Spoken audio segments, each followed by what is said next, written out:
Hey guys, I'm coming to you live from the ballpark tonight. I cannot climb up into the fort anymore, so we're going to try this tonight. So we're picking up on Chapter 8 of Winn Dixie.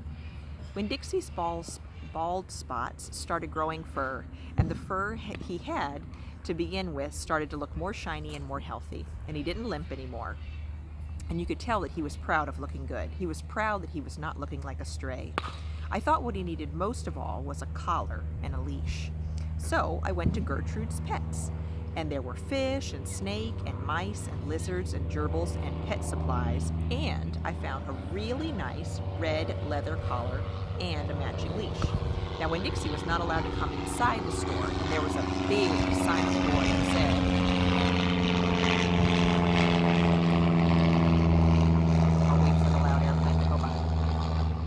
there was a big sign on the door that said, "No dogs allowed." So I held the collar and the leash up to the window, and when Dixie was standing on the other side of the window, pulled up his lip and he showed me his teeth, and then he sneezed, and then he wagged his tail, something furious. So I knew that he absolutely loved that leash and that collar combination, but it was very expensive. So I decided to explain my situation to the man behind the counter, and I said, "I don't get a big enough allowance to afford something this fancy, but I would love this collar and this leash, and so does my dog. And I was thinking that maybe you could set me up some kind of installment plan."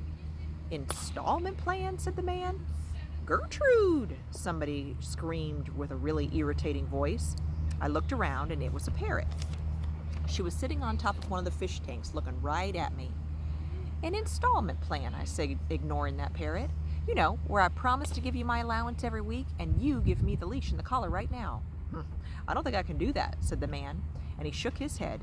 No, the owner would not like that. And he looked down at the counter. He couldn't look at me. He had thick black hair, and it was slicked back just like Elvis Presley. And he had a name on his tag, and it said Otis. "Or I could work for you," I said. "And I could come in, I could sweep the floors, I would dust the shelves, and I would even take the trash out. I could do that." I looked around Gertrude's Pet, and there was some sand and some sunflower seed shells, and there was big dust bunnies all over the floor, and I could tell it needed to be swept. "Oh," said Otis, and he looked down the counter some more. "Gertrude!" the parrot screamed again.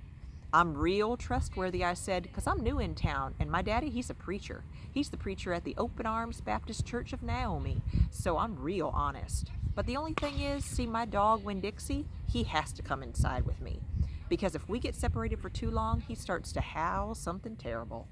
"Now Gertrude does not like dogs," said Otis. "Is she the owner?" I said. "Yes. No. He finally looked up at me, and he pointed to the fish tank.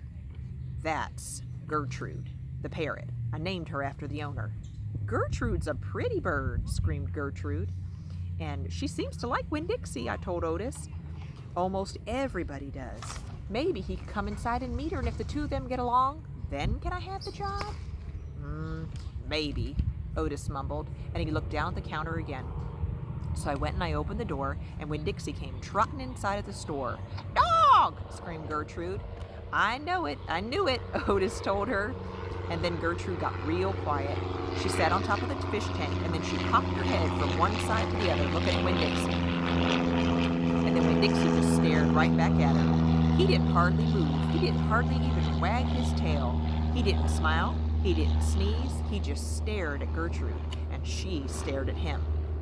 And then she spread her wings out real far, and she flew, and she landed right on the top of Winn Dixie's head. "Dog!" she croaked, and Winn Dixie wagged his tail just a tiny bit, and Otis said, You can start on Monday." "Thank you," I told him. "You won't be sorry." On the way out to Gertrude's Pet, I said to Winn Dixie, "You are better at making friends than anybody I know. I bet if my mama knew, she would think you were the best dog ever." Winn Dixie was smiling up at me, and I was smiling at him. So neither one of us was looking where we were going, and we almost bumped right into Sweetie Pie Thomas. She was just standing there, sucking on her knuckle with her third finger, staring at the window of Gertrude's Pet. She took her finger out of her mouth, and then she looked at me, and her eyes were all big and round. Was that bird sitting on the dog's head, she asked. She had her hair all tied up in a ponytail with a pink ribbon. But it wasn't much of a ponytail, it was mostly ribbon and just a few pieces of hair. Yes, I told her. I seen it, she said. She nodded her head, and then she put her knuckle back into her mouth, and then she took it out real quick again. I seen that dog at church, too. He was chasing a mouse. I want a dog just like that, but my mama won't let me get no dog. She says I'm real good. If I'm real good, then she's going to get me a goldfish or maybe one of them gerbils. That's what she says. Can I pet your dog? Sure, I told her. Sweetie Pie stroked Winn-Dixie's head so long and serious that his eyes drooped half closed and drool started coming out the side of his mouth. I'm going to be 6 years old in September, and I gotta stop sucking on my knuckle once I'm 6, said Sweetie Pie. I'm having a party. Do you want to come to my party? The theme is pink. Sure, I told her. Can my dog come too? You bet. And all of a sudden, I felt happy. I had a dog. I had a job. I had Miss Franny Block for a friend, and now I had my very first invitation to a party in Naomi. It didn't even matter if it came from a 5-year-old, and the party wasn't until September. I didn't feel so alone anymore. And I'm going to stop there for today because I'm going to read a little bit of The Wild Robot next. So I hope you enjoy.